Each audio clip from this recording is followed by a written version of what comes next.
se você e seus amigos fossem perseguidos por monstros bizarros e assustadores, que vão fazer você desaparecer se te pegarem, o que você faria? Com certeza a primeira coisa seria deixar o like e se inscrever no canal. Aqui é o Drake, e nesse vídeo do Derrotando Filmes iremos acompanhar a Stella tentando sobreviver e derrotar uma bruxa vingativa. E eu vou apontar os erros cometidos, o que você não deveria fazer, e tentar tomar as melhores decisões para derrotar os contos aterrorizantes e em histórias assustadoras para contar no escuro. No Halloween de 1968, a pequena cidade de Mill Valley está se preparando para as festividades, para a colheita e para a guerra do Vietnã, o que significa que esse será o último Halloween de muitos desses jovens. E nessa tarde agitada, Stella está na sua casa quando recebe uma chamada no walkie-talkie dos seus amigos Chuck e Aug, dizendo que ela deveria se arrumar pegando ovos e papel higiênico para se vingar do Tommy Milner, que aliás está espancando o pobre espantalho Harold nesse exato momento. Mas alheio a isso, o trio coloca suas fantasias de Halloween e se encontram na rua para repassar o plano de ação, pois em todo o Halloween, o Tommy e seus amigos roubam um saco de doces de algumas crianças por aí. Porém dessa vez ele iria se dar mal quando roubasse as coisas deles, já que o pacote estava cheio de roupa íntima e usada de idosos. Nesse momento, o trio vê o carro de Tommy se aproximando e age normalmente esperando que o saco seja roubado, o que acontece rapidamente. Aí, sentindo o cheiro das roupas usadas, Tommy para o carro para acabar com os adolescentes. Só que antes disso acontecer, o trio faz chover ovos podres no carro do cara, e Chuck também joga um saco flamejante de cocô no veículo, fazendo com que o valentão bata o carro. O único problema é que Ruth, a irmã do Chuck, também estava lá dentro, mas sem conseguir pensar nisso, os três adolescentes saem correndo para o bosque, enquanto são perseguidos pelo grupo de valentões. Após correr por muito tempo, eles chegam em um cinema drive-in e se escondem dentro do carro de um jovem chamado Ramon, que apesar de não entender o que estava acontecendo, deixa o trio ficar ali. Assim que o grupo de Tommy vai embora, Ramon puxa o papo com os invasores, para ver se faz alguns amigos. Afinal, ele nem é mesmo da cidade. Só que claramente seu maior interesse é em Stella, e os dois parecem ter o mesmo gosto, o que gera um climinha entre eles. Pena que o clima acaba quando de repente Tommy e seu grupo cercam o carro, falando coisas pesadas e mandando todos saírem, inclusive o imigrante. Por sorte, os motoristas ao redor do carro começam a gritar com os valentões, mandando eles saírem dali. E depois que eles vão embora, Stella tira um tempo sozinha para pensar sobre o que o Tommy falou sobre a mãe dela ter ido embora sem dar adeus, o que gerou muitas fofocas maldosas pela cidade. Ok, a ideia de conseguirem vingança nesse Halloween para que o Tommy não tenha a chance de se vingar, já que ele estará indo para a guerra, é muito boa. Porém, se eles queriam fazer isso com mais eficiência, era bem melhor acabar com o carro do cara quando não tivesse ninguém por perto. Dessa forma seria bem mais seguro, e até daria para os jovens fazerem um trabalho melhor em sujar o carro. Além disso, não faz sentido que depois de saírem do bosque, os jovens praticamente deem de cara com o Tommy e o seu grupo, já que o caminho era muito maior. Mas se o trio tivesse percebido que os valentões tinham parado de correr atrás deles na floresta, eles poderiam ter voltado para o carro e dado um jeito nele, ou quem sabe até mesmo pego para dar uma volta no bairro. Afinal, se você realmente quer atingir um garoto desses, mexer com o carro dele seria um golpe fatal. Mas não se esqueça que esse tipo de coisa tem consequências sérias. Porém, o maior problema deles foi ter agido como se estivessem em casa, enquanto Tommy procurava por eles. No mínimo, os três deveriam ter ficado abaixados por vários minutos. Ou se fosse para ser ainda mais seguro, Stella podia ter pedido para o Ramon tirá-los dali, o que o cara com certeza teria feito, já que ele estava babando pela garota desde o início. O melhor que eles poderiam fazer agora seria esperar a sessão acabar para ir embora. Pelo menos o Tommy poderia ter esfriado a cabeça. E com certeza, a saída desse lugar deve ser uma bagunça. Com esse tanto de carros, o Tommy poderia ficar confuso e perder eles de vista. Sem contar que correrem por meio de uma floresta foi meio idiota, pois é um lugar isolado e sem adultos. E se o Tommy e o seu grupo alcançassem eles ali, a pancadaria ia comer solta, e não teria ninguém para socorrer os três. Era muito melhor eles procurarem alguma criança andando com um adulto, ou bater na porta de alguém, ou tipo dar a volta na quadra e ir na casa da cerca que o Tommy derrubou. Com certeza o dono da cerca não estaria muito feliz com o ocorrido. Após alguns minutos, a menina finalmente se recupera, e sugerem ir ver a casa mal assombrada dos Bellows, já que era Halloween. Aí os quatro vão até uma mansão antiga e macabra, que foi abandonada há muitos anos, e fechada quando crianças desapareceram. Fora que a família inteira também sumiu misteriosamente. Então eles entram pelo buraco na cerca, e veem que havia um cadeado na porta. O incrível é que de alguma forma, o Ramon usa apenas uma careta para destravar o cadeado, liberando o caminho. Lá dentro, o trio conta que a família Bellow tinha uma filha chamada Sarah, que tentaram esconder e apagar dos registros de toda forma possível. Isso acabou gerando boatos, e fazendo com que várias crianças tentassem ver como era a menina. Mas apesar de nunca conseguirem, ela sempre contava histórias assustadoras através das paredes, e algumas dessas crianças nunca voltaram para casa. Por isso, os pais ficaram revoltados e tentaram pegar a garota. Porém, antes de terem a chance, Sarah usou os próprios cabelos para dar um jeito em si mesma. Essa situação gerou um boato, que diz que se alguém for até a casa dos Bellows no escuro e pedir para ela contar uma história, bom, será também o fim da sua própria história. De repente, Ramon e Stella descobrem que atrás de um armário tinha uma passagem que levava até o subsolo da casa. Lá embaixo, os dois arrombam um cadeado de uma porta e descobrem o cativeiro da Sarah. Ao mesmo tempo, Chuck e Aug estavam brincando no segundo andar da casa, quando Chuck decide se esconder em um guarda-roupa. Só que na hora de sair, ele vê um quarto totalmente diferente diferente de antes, com uma senhora e um Doberman no lugar. Então ele rapidamente fecha a porta e fica quieto. Aí, para a sorte dele, alguém abre a porta, mostrando que o quarto voltou ao normal. Porém, o Chuck sabia que algo estava errado e fala que eles precisavam se mandar dali rapidamente. Por isso, os dois vão atrás da Stella no porão escondido. Enquanto estão ali, a menina acha uma caixa de música que ainda funcionava e também o livro das histórias assustadoras de Sarah, que aparentemente foi escrito usando o sangue das crianças. O problema é que de repente a porta secreta é trancada por Tommy, que queria ensinar uma lição aos jovens. Por sorte, a Ruth implora para Tony liberar o seu irmão, e o cara deixa ela abrir a porta. Mas assim que faz isso, a garota é empurrada para dentro e trancada junto com os adolescentes, o que nem é a pior parte. Porque enquanto os garotos tentavam arrombar a porta, Stella lê o livro de Sarah e pede em voz alta para ela lhes contar uma história. E assim que isso é feito, uma sombra aparece na casa e solta os jovens. Só que ao sair do porão, eles não encontram ninguém, mostrando que não foi o Tommy quem os libertou. Apesar disso, o grupo não percebe nada de errado e decide ir embora. Uma pena que isso não possa ser feito de carro, já que o veículo do Ramon foi completamente destruído pela turma de valentões. Aí, se sentindo culpada pela situação, Stella convida o jovem para dormir no porão da sua casa, dizendo que ele precisa apenas evitar ser visto pelo seu pai, que aliás é o Hank do Breaking Bad. Então, se depender dele, vai demorar bastante pro cara ser descoberto, se é que vocês me entendem. Bom, antes de tudo, é bom falar que o trio de amigos deve ficar de olho em Ramon. Afinal, o cara parece um criminoso profissional, visto que ele consegue abrir um cadeado antigo usando apenas uma caneta, o que é bem difícil. Fora que ele também tem um canivete escondido que poderia ser usado para atacá-los de surpresa, pois apesar de parecer legal, o Ramon ainda é um desconhecido. Fora que os idiotas foram para uma mansão abandonada sem nenhum tipo de defesa além de um canivete, e se houvesse alguém perigoso se escondendo ali, ou quem sabe um animal peçonhento, eles dificilmente conseguiriam se defender. Além disso, não faz sentido o trio entrar num local isolado, sabendo que o Tommy e a sua equipe estavam em sua cola, prontos para dar uma lição neles. Por conta disso, o grupo deveria ter se certificado de que não havia ninguém na sua cola antes de entrar na casa. E como ele sabia destravar facilmente o cadeado, seria uma boa usá-lo para trancar por dentro, o que evitaria muitos problemas no futuro. Fora que seria uma boa ideia pegar algumas ferramentas do veículo para usar como proteção. Porém, sem dúvidas, uma das coisas mais idiotas feitas pelos adolescentes foi entrar em um porão secreto que podia estar caindo aos pedaços, e mexer em vários objetos empoeirados que supostamente podem ter a ver com bruxaria e com o desaparecimento de várias crianças. Pois mesmo que eles não acreditassem nessas histórias, seria bom ter um pé atrás e evitar perturbar entidades que podem ser malignas. Isso sem contar que entrar ali para mexer em objetos empoeirados já é perigoso por si só, visto que os quatro não tinham noção da integridade do local, se haviam ou não animais peçonhentos, e claro, os vários problemas que o excesso de poeira e fungos podem causar aos pulmões e às vias respiratórias. Mas o pior de tudo foi a falta de atenção que os jovens tiveram ao sair do porão, pois se pensassem um pouco sobre os eventos, iriam perceber rapidamente que a situação não era nem um pouco normal, visto que aquela tranca só poderia ser aberta pelo lado de fora. E juntando o pedido de Stella com o fato de que não havia ninguém ali na hora que saíram, não seria difícil entender que foi um fantasma que os soltou, o que com certeza não é um bom sinal. Após conversar um pouco com Ramon e entregar um cobertor para ele dormir no porão, Stella decide dar uma olhada nas histórias do livro de Sarah, se focando principalmente no conto de Harold, que parecia ter sido escrito com sangue. Paralelo a isso, o Tommy chega bêbado em casa e leva uma bronca da sua mãe, que manda ele recolher alguns ovos de galinha. Depois disso, o garoto bate em Harold e vai entregar os ovos. O problema é que enquanto atravessa o milharal, Tommy passa outra vez pela estaca onde Harold fica preso e não vê ele pendurado. Isso até que o espantalho aparece em sua frente e começa a correr atrás dele. Aí o jovem percebe que não vai conseguir fugir e pega o forcado do chão para enfiar no Harold. O problema é que o monstro apenas rouba a ferramenta e empala o menino, criando um ferimento que faz o Tommy se transformar em um espantalho de uma maneira bem dolorosa. Na manhã seguinte, Ramon está na oficina com seu carro quando é abordado pelo xerife, que chega dizendo a respeito do desaparecimento de Tommy e falando que, segundo testemunhas, Ramon foi o último a vê-lo na noite passada, além de também perguntar se o estrago no carro foi feito pelo desaparecido. E quando Ramon confirma, o homem manda ele ficar na cidade por alguns dias. Paralelo a isso, na escola, Stella conta para seus amigos que a história de Harold simplesmente apareceu na noite passada, como se tivesse sido escrita na hora em que o livro foi aberto, já que a tinta vermelha ainda estava fresca, e juntando isso com o fato de Tommy ter desaparecido, ela acha que algo pode ter acontecido por conta do livro. Aí, aproveitando a oportunidade, Chuck conta a respeito da visão estranha que teve enquanto estava no quarto. Só que mesmo ouvindo os relatos, algo fala que os dois foram apenas influenciados pelas lendas a respeito da Sarah. Mas Stella sabe que isso não era verdade. Por isso, mais tarde, ela se reúne com Ramon, e os dois vão juntos até o milharal dos Milner, para verificar se algo aconteceu. E mesmo vendo que a polícia estava no local, a dupla decide investigar. O bizarro é que lá dentro, eles encontram um espantalho com as mesmas roupas que o Tommy usava, fazendo Stella pensar que a história do livro realmente virou realidade, o que parece doideira para o Ramon. Só que como não queria arriscar, Stella vai até a mansão Bellow para devolver o livro da Sarah. Ok, dá pra entender que a mãe do Tommy ficou irritada porque seu filho deixou de cumprir sua obrigação para ir se embebedar, mas apesar disso, ela não deveria ter feito seu filho andar no milharal sabendo que ele não conseguiria ficar em pé direito. A chance do cara cair e bater a cabeça era grande. Agora, falando do Tommy, sua decisão de tentar enfrentar a criatura criatura com um forcado foi péssima. Afinal, aquilo era claramente um tipo de monstro que não seguia a lógica humana, então sua melhor opção era correr o mais rápido possível para dentro de alguma igreja ou um centro religioso, pois no momento essa era a sua melhor chance de ficar vivo sem envolver os pais na bagunça. Ou se ele quisesse realmente enfrentar a criatura, uma boa opção seria limitar os movimentos do espantalho e quebrar seus membros inferiores de madeira. Além de que, por serem feitos de madeira, é bem possível que possam ser queimados até desaparecerem, ou pelo menos isso atrasaria um pouco o espantalho.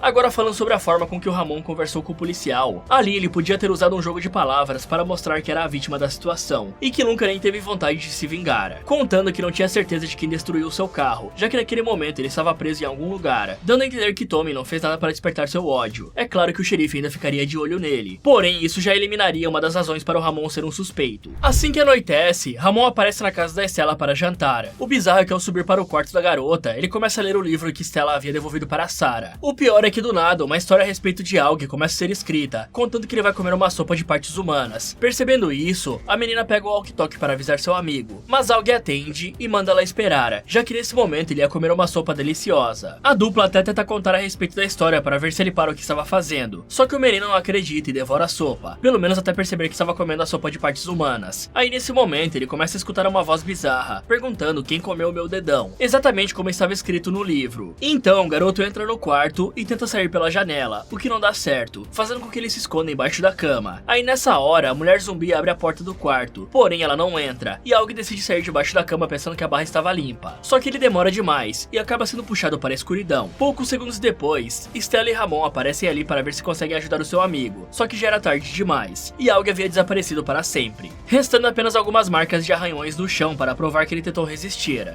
No dia seguinte, enquanto as buscas por Tommy seguem a mil, Stella e Ramon se reúnem com Chuck e Ruth em um local isolado para falar sobre o desaparecimento de Aug, além de contar que viram a história virar realidade. E Chuck acredita na hora por conta das coisas que viu na mansão e fica em pânico, dizendo que precisam contar para a polícia sobre a situação, enquanto que Ruth fala que é tudo besteira, já que Sarah é apenas um mito. Por isso ela ignora os adolescentes e vai se arrumar para a peça que vai estrelar à noite. Aí sem opções, já que não podem ir na polícia ou falar com alguém sobre isso, os três decidem usar a técnica para queimar o livro, o que acaba não dando certo e deixando os jovens sem outras opções além de pesquisar mais sobre a Sarah. Bom, eu entendo você estar com bastante fome, agora comer uma sopa que simplesmente apareceu na sua geladeira é meio estranho, né? A mãe do garoto tinha dito que não fez aquilo, então ele deveria ser mais criterioso com o que ele coloca na boca, lá ele. Agora, a partir do momento que a dupla percebeu que Aug corria perigo, eles deveriam ter ido correndo para a casa do menino ao mesmo tempo em que avisavam para ele sobre a história. Afinal, o walkie-talkie é portátil e tem um certo alcance. Os dois não precisavam ficar parados no quarto para falar sobre a história. Essa decisão poderia muito bem ter salvado a vida do menino, já que a dupla chegou poucos segundos depois dele desaparecer. E falando nisso, o próprio Aug podia ter resistido mais alguns segundos se ao invés de tentar se segurar no chão, ele tivesse agarrado os pés da cama. Isso com certeza daria mais apoio para ele, aumentando seu tempo de resistência, permitindo que ele durasse até que seus amigos chegassem. Fora que ele foi muito idiota em desistir de sair da casa, pois mesmo que a janela estivesse com 5 cadeados, ele poderia simplesmente se jogar através dela. Isso com certeza causaria muitos machucados, porém ainda assim ganharia muito tempo para ele aumentar a distância da zumbi. E conforme ele corresse pedindo ajuda, provavelmente algum vizinho apareceria com uma arma para salvá-lo. Afinal, vale lembrar que os Estados Unidos estavam participando de uma guerra, e várias pessoas estavam loucas para dar alguns tiros. Fora que a zumbi não conseguiria correr muito rápido, já que ela não tinha um dedão do pé, que é um dos principais responsáveis pela locomoção e equilíbrio. Agora, falando sobre a tentativa de Stella em devolver o livro, bom, se a garota tivesse um pouco de conhecimento do sobrenatural, ou pelo menos assistisse muitos filmes de terror, ela saberia que para acordar um espírito maligno é muito fácil, mas que se livrar dele é extremamente difícil, e não pode ser feito apenas devolvendo o objeto amaldiçoado. A melhor opção realmente era tentar queimar o livro, só que como isso não deu certo, eles poderiam ter tentado outras duas opções, sendo que ambas são um pouco criminosas, e usada bastante pelos irmãos Winchester. A primeira é achar os restos mortais da Sarah e queimar para liberar o espírito, já a segunda seria incendiar toda a residência, acabando com qualquer vestígio dos Bellow, além do livro, sem esquecer de jogar sal antes de queimar para garantir que vai estar bem temperado antes de botar fogo. Tô brincando, galera, o sal é para purificar qualquer coisa ruim que tenha na casa e no livro. Com isso em mente, o trio vai até a biblioteca e começa a verificar qualquer documento que tenha a ver com os Bellows. Dessa forma, eles descobrem que um ano após a Sarah morrer, os Bellow demitiram a empregada Sylvie e a sua filha Lou, por pensar que as duas tinham ensinado magia negra para a falecida. Além disso, Ramon percebe que de acordo com os registros, cada membro da família desapareceu num curto período de tempo, sem vender qualquer bem familiar ou deixar um aviso, o que era muito estranho, já que o Deodat, o pai da família, era o cara mais famoso da cidade. Nesse momento, Stella percebe que já viu esse nome, e vê no caderno de Sarah que cada um dos parentes da falecida tinha uma história própria, mostrando que todos foram finalizados pelo caderno. O O pior é que enquanto estão lendo, uma história nova começa a ser escrita a respeito de Ruth, dizendo que a jovem recebeu uma picada de aranha na bochecha e que isso traria péssimas consequências. Aí percebendo isso, os três correm para a escola. Ao mesmo tempo, Ruth estava se preparando para a peça, quando nota que todos estão rindo dela por conta da enorme inflamação na sua bochecha. E como não conseguiria entrar no palco com esse vulcão no rosto, ela vai até o banheiro para dar um jeito nisso. Só que enquanto a coitada está sofrendo de dor, ela decide mexer no machucado e faz com que centenas de aranhas saiam da sua carne para tomar conta do banheiro. Por sorte, nessa hora, o trio de amigos chega ali e vê o estado dela. Então, Chuck pensa rápido e joga um balde de água na sua irmã para tirar todas as aranhas do seu corpo. Só que durante todo esse terror, Stella percebeu que Sarah estava ali perto controlando as aranhas. O problema é que o rosto da Ruth fica todo machucado e o medo foi tanto que ela ficou em choque gritando até desmaiar. Aí algum tempo depois, a emergência chega no local para levá-la embora, fazendo com que sobrem apenas os três para serem alvos da bruxa.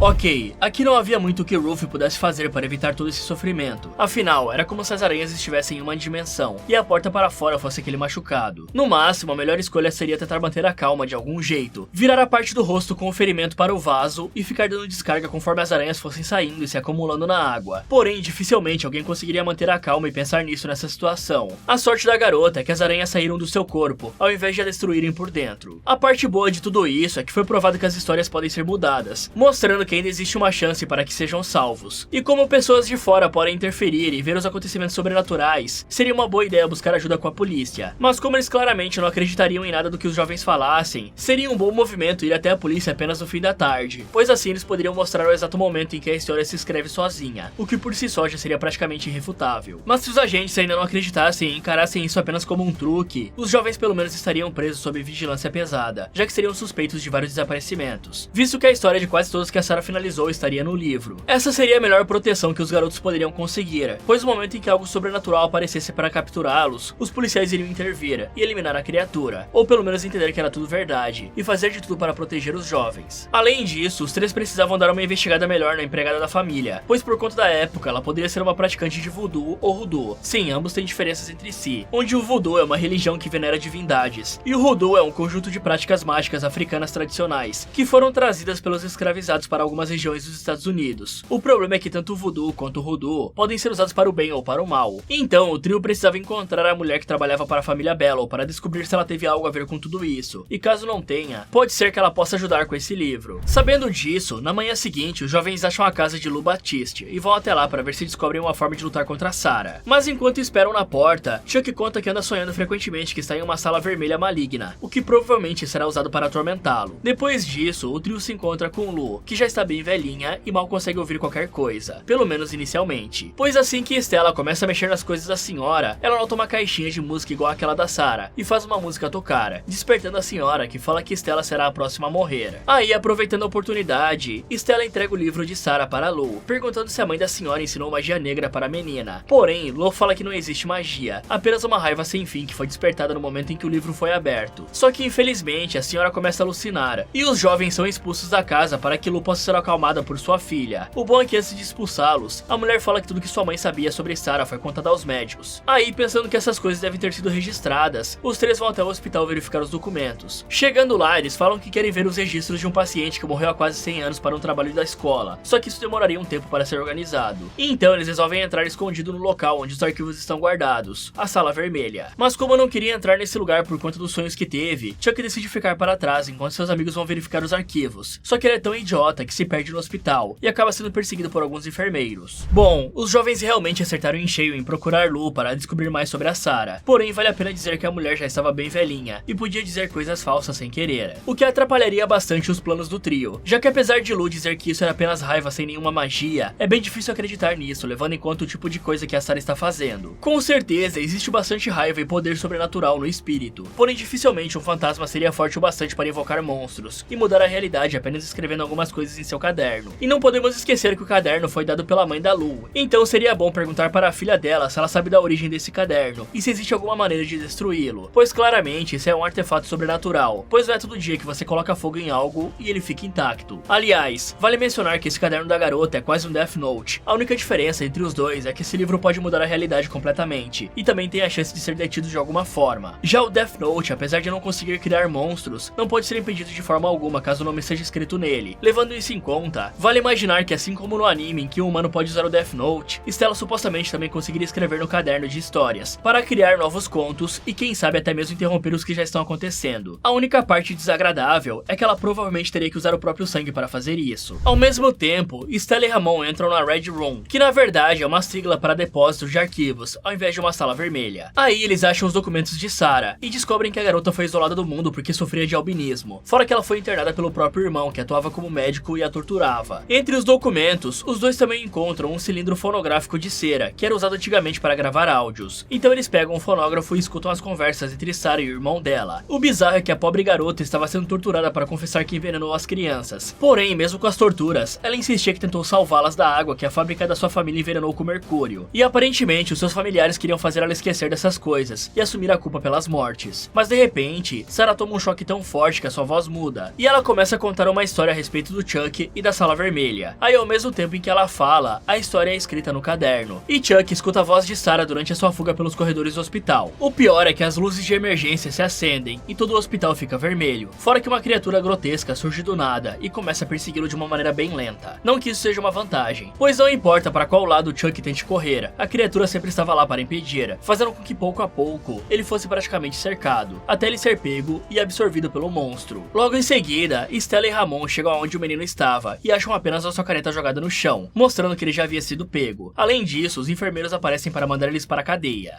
Após isso, Stella usa sua ligação para conversar com seu pai e dizer que sente que vai morrer, e que caso desapareça do nada, ele precisa saber que ela não o abandonou igual a esposa dele fez antigamente. Essa conversa deixa o cara apavorado e em prantos. Porém, Stella não dá nenhuma explicação e desliga quando o xerife se aproxima. O cara revela saber que o Ramon é um desertor e que deveria estar na guerra, e também manda os jovens falarem a verdade sobre o desaparecimento de seus amigos, pois ele claramente duvida das coisas que os dois falaram sobre Sarah Bellow e o livro mágico. A garota tenta argumentar que é verdade e que pode provar, já que conseguiram salvar a Ruth, mas para sua surpresa, o policial fala que Ruth não foi salva, já que ela ficará para sempre em um hospital psiquiátrico. Ok, com certeza qualquer um ficaria apavorado em saber que pode estar perto do local em que uma bruxa vai querer te eliminar. Porém, o Chuck devia ter percebido que é bem mais vantajoso ficar em equipe nessa situação do que sozinho. Afinal, os seus amigos poderiam ajudar de alguma forma a fugir ou enfrentar a criatura do seu desafio. Mas pior ainda do que decidir ficar sozinho é se afastar completamente do grupo. Se Chuck tivesse ficado lá perto da Sala Vermelha, ele provavelmente teria conseguido ser salvo por seus amigos. Ou pelo menos não seria devorado sozinho igual aconteceu. Só que apesar desse monstro ser um verdadeiro pesadelo, ainda existiam algumas coisas que Chuck poderia ter feito para escapar. Pois logo que as luzes ficam vermelhas, as portas dos corredores ainda estavam abertas, e o garoto poderia ter aproveitado essa oportunidade para correr até uma delas e tentar sair pela janela. Com certeza seria perigoso, visto que ele estava no último andar do hospital, mas sem dúvidas eu prefiro quebrar uma perna ou duas do que ter que encarar essa criatura bizarra. E talvez até daria para escalar para o terraço dependendo do formato da janela. Porém, caso ele não quisesse se arriscar ou simplesmente não tivesse como abrir as janelas, Chuck ainda teria a chance de usar os móveis dos quartos para criar uma barreira em volta de si e ganhar algum tempo até os seus amigos chegarem. Fora que poderia haver um limite para quanta massa o monstro pode absorver, e quem sabe ela ficasse cheia ao comer os móveis para tentar chegar na vítima. Mas se o garoto não quisesse contar com a sorte, ele poderia ter escalado nos objetos para entrar no tubo de ventilação do hospital. E caso precisasse desparafusar a grade, o menino poderia usar a sua caneta para fazer isso. Não que fosse ser algo fácil, só que se isso não desse certo, ele ainda poderia tentar puxar os móveis para afastar a criatura e passar pelos lados na intenção de ganhar o máximo de tempo possível. O xerife até pede para Stella ir para casa, só que como a garota não queria abandonar Ramon, os dois acabam sendo presos em celas separadas, sendo que o menino aproveita o silêncio dali para se desculpar pela mentira, e também para contar que perdeu a vontade de ir para a guerra, ao ver o seu irmão ser entregue para a família em várias partes. Ao mesmo tempo, o xerife vê que uma nova história estava sendo escrita no caderno sozinha, e pergunta para Stella quem escreveu aquilo. O problema é que ao fazer isso, a energia da delegacia cai, e a tempestade piora, fora que o cão do policial fica muito agitado, mostrando que algo bizarro estava acontecendo. Aí, percebendo isso, o xerife fala que a história da vez era sobre Ramon, algo que faz o menino ficar em choque, dizendo que quem estava vindo atrás dele era o Jungly Man, de uma antiga história que costumava matar ele de medo. Nesse momento, uma cabeça cai da chaminé e fala com o xerife, que fica apavorado e atira na cabeça falante. Mas sem dar bola pra isso, várias outras partes de um corpo caem em seguida para se juntarem formando um grande zumbi assustador. Infelizmente, o oficial fica em choque com tudo isso, sendo finalizado rapidamente pelo monstro. Depois disso, a criatura joga o corpo do xerife perto da cela cela de Stella e vai para cima do Ramon, se espremendo entre as grades para pegar o menino. Por sorte, Stella consegue pegar a chave e abrir as duas celas. Aí eles pegam um livro e a chave da viatura para se mandar dali. Só que de último minuto, Ramon fala que irá atrair a criatura para que Stella vá até a mansão Bello dar um jeito de parar a Sarah. Dessa forma, os dois se separam e Ramon foge da criatura. O problema é que o zumbi é rápido demais e pula em cima da viatura. Aí, vendo que não iria conseguir se livrar do monstro tentando aumentar a velocidade, Ramon joga o carro num caminhão de bombeiros e prensa o monstro para fugir correndo. Uma pena que isso não adianta de nada, já que a criatura se desmonta e escapa facilmente. Bom, apesar de eu achar que o monstro devorador é mais assustador, esse zumbi com certeza é a criatura mais forte que já apareceu até agora, pois além de ser imortal, ele tem super velocidade, super força e pode até mesmo separar as partes do seu corpo, como se fosse o Bug do One Piece. Mas nem por isso é impossível derrotá-lo. Na verdade, os jovens poderiam ter acabado com ele pelo menos duas vezes. A primeira foi enquanto o zumbi tentava se espremer através das grades, e a segunda foi quando ele se separou para escapar do meio dos carros. Nas duas situações, os garotos podiam ter batido fortemente a cabeça do monstro para separá-la do corpo. Com isso feito, era só colocar a cabeça em uma caixa escura, para que a criatura não conseguisse mais continuar a perseguição. Fora que seria uma boa desconectar a cabeça do zumbi, e então empurrar o corpo para dentro da sala. Além, é claro, que eles poderiam jogar a caixa em um caminhão ou um trem, para que mesmo se o corpo escapasse da cela, ele tivesse que ir atrás dos seus olhos ao invés de perseguir os adolescentes. Além disso, dá pra dizer que esse xerife é idiota pra caramba, pois ele viu que a história tinha acabado de ser escrita, e ainda assim suspeitou que fosse Stella quem escreveu. Se ele tivesse acreditado na garota e levado os dois jovens o mais rápido possível para fora, não só ele estaria vivo, como também teria ajudado muito a resolver o problema. E eu não queria falar isso, mas esse policial provavelmente seria morto até mesmo pelo boneco Chucky. Assim como as pessoas daquele filme que vem um boneco com uma faca na mão e não metem uma bicuda nele, o xerife viu uma cabeça falante e não pensou em nenhum momento que seria uma boa ideia isolar essa cabeça como se fosse uma jabulani. Ao mesmo tempo, Stella estava na mansão tentando se comunicar com a Sarah, para fazer ela parar de escrever a história. Afinal, eles sabiam que a jovem queria apenas ajudar as crianças quando era pequena. Mas ao dizer isso, ela é teletransportada para quase 100 anos no passado, quando os Bello ainda viviam na casa. Nesse momento, ela escuta os parentes da Sarah correndo atrás para capturá-la. E para não ser pega, ela sobe para o segundo andar e se esconde em um quarto onde estava a senhora que o Chuck viu dias atrás. O problema é que a velhinha é uma grande X9 e avisa o resto da casa que a Sarah está no seu quarto. Aí, ouvindo isso, Stella se olha no espelho e percebe que estava vivendo como se fosse a própria Sarah. Sabendo disso, ela sai do quarto e corre para se esconder embaixo da mesa da cozinha, o que não adianta nada, já que ela é encontrada e arrastada para o porão secreto, fazendo seu óculos cair no chão. Paralelo a isso, Ramon havia acabado de chegar na mansão, quando encontra o livro caído perto da escada, com uma nova história sendo escrita, a respeito de Stella estar em uma casa mal assombrada. Porém, o menino nem teve tempo de pensar nisso, porque o zumbi já estava na sua cola. Só que enquanto fugia pela casa, ele acaba caindo da escada e machucando a perna. Aí, ao tentar se esconder do monstro, ele encontra o óculos de Stella, que fez ele conseguir escutar os pedidos de ajuda da menina, que havia sido deixada sozinha no quarto escuro. A garota até tenta dizer que não é Sarah, mas isso obviamente não convence ninguém. O pior é que de repente, Sarah aparece ali e começa a chamar por Stella, dizendo que tem outra história para contar. Só que quando isso acontece, Ramon usa o óculos como intermediário, falando que a menina precisa contar a história real e mostrar que eles sabem a verdade. Então Stella fala que Sarah é quem vai ouvir uma história, pois no início a falecida realmente era uma vítima, porém isso mudou quando ela começou a finalizar pessoas inocentes, como seus dois melhores amigos. Para piorar, ela consegue ouvir que Ramon estava perto de ser finalizado pelo zumbi. Isso deixa a menina com raiva, e ela fala que a Sarah precisa parar de descontar o seu ódio em inocentes, pois caso saia dali, Stella irá revelar a verdade para o mundo a respeito de como Sarah era apenas uma vítima. Isso faz o espírito chorar e entregar uma caneta para a menina, dizendo que a história precisa ser com sangue. Então Stella usa o próprio sangue para escrever que Sarah foi usada por sua família, para encobrir os próprios pecados e crimes deles. Assim que isso é feito, a fantasma grita de frustração e se desfaz juntamente com as próprias histórias, salvando o Ramon, que estava por um fio de ser finalizado. Aí, percebendo que o pesadelo acabou, os dois pombinhos se encontram e vão embora são e salvos. Após isso, Stella publica um livro a respeito da pobre garota que foi vítima de uma família cruel, o que acaba sendo um sucesso de vendas. Porém, apenas algumas pessoas acreditaram no que ela revelou. Além disso, Ramon desistiu de fugir e se alistou para ir para a guerra do Vietnã. Aí, enquanto ele lutava em um país estrangeiro, Stella e seu pai se juntaram com Ruth para ir atrás de respostas, na intenção de trazer de volta os seus amigos, pois ela tem certeza que o livro pode fazer isso. Ok, dá pra dizer que tudo fica bem quando termina bem, mas nesse caso aqui as coisas poderiam ter terminado bem melhores do que acabaram, pois Stella tem noção que o livro tem o poder de mudar a realidade. Sendo assim, ela poderia muito bem escrever uma história dizendo que apesar de terem sido capturados, seus amigos ainda estavam vivos e foram devolvidos em segurança alguns dias depois. Talvez isso não desse certo, mas com certeza valia a tentativa, já que não custa nada tentar. Afinal, ela já sabe do poder que aquele livro tem. Fala galera, esse foi como derrotar histórias assustadoras para contar no escuro. Você acha que conseguiria sobreviver? Me contem nos comentários. E se você decidisse que quer capturar tornados e precisasse desenvolver uma nova tecnologia para isso, o que você faria? Quer saber se essa equipe vai dar conta de laçar um tornado? Então clique aqui nesse vídeo, ou aproveite para ver outras sugestões do Derrotando Filmes. Muito obrigado por assistir, e nunca mexa com fantasmas antigos e desconhecidos, e com os conhecidos também não.